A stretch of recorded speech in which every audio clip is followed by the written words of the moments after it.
The studio, which is called Bedford Studio, was built originally actually on Bedford Avenue, another location, around 1996, 1997. I was getting a lot of projects doing live ensembles like salsa band, jazz band with horn sections, funk band, and so I needed a space to record live music up to 15 people, and I needed a live room, and that was either difficult to find in Manhattan or very expensive. And then the studio relocated in Greenpoint because the building I was in was turned into condominium. It was the first building to be turned into condos in the neighborhood, and now Williamsburg is like very changed.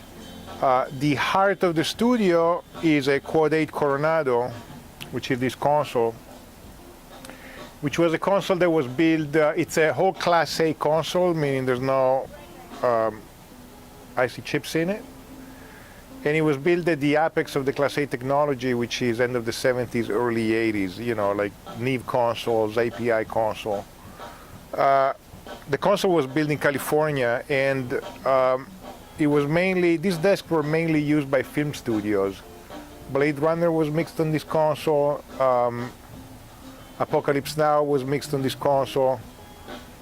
But also, you know, Ray Charles used to have this console in his studio, and before he got it, he used to have a mic pre that came from one of the channels of this console, and most of the vocals of his latest records were recorded with this.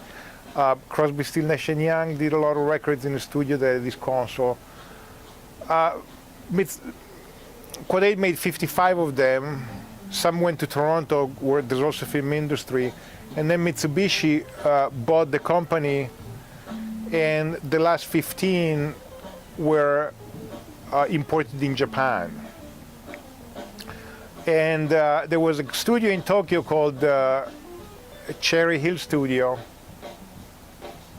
which had this console, and they upgraded to a digital console, and so they got rid of it. They gave it to the sound engineer of the studio, who was an American guy married to a Japanese woman, and he had the brilliant idea of bringing the console plus a 2-inch machine into their apartment in Tokyo, which was about the size of a shoebox. So that lasted about 3 months. After that, the wife said, listen, either the console goes or I go. And he was very much in love with his wife, and so he decided wisely to get rid of the console. And somehow I got in touch with him, and I bought it, and it was shipped from Japan to Newark, New Jersey. I found it online, believe it or not. It was the very beginning of internet, and he advertised it on internet, and nobody, you know, people were afraid. I mean, not many people were going online, and people were afraid of buying a console without seeing it. But I just happened to do a session for Sony in Japan, so I knew a lot of Japanese musicians, and everybody told me that the studio was really good. Somebody went to take a look at the console. Make a long story short, they put it in a huge box. They sent it to Newark, New Jersey. I rented a truck, and I went to pick it up. And then, you know, I restored it with this guy called Dave Miller, who has a company called Airfield. He builds compressors and mic pre's in Toronto. And the reason why I picked him to restore it is because there's 4 consoles like this in Toronto that were used in movie studios, while this is the only console in New York of this kind. Because, you know, it's a fairly rare console. They didn't build that many. And what we did was we rebuilt the power supply. We replaced 12 of the mic pre's in the last channels to have a different color when we're recording, recapped it. We put a whole bunch of work into it.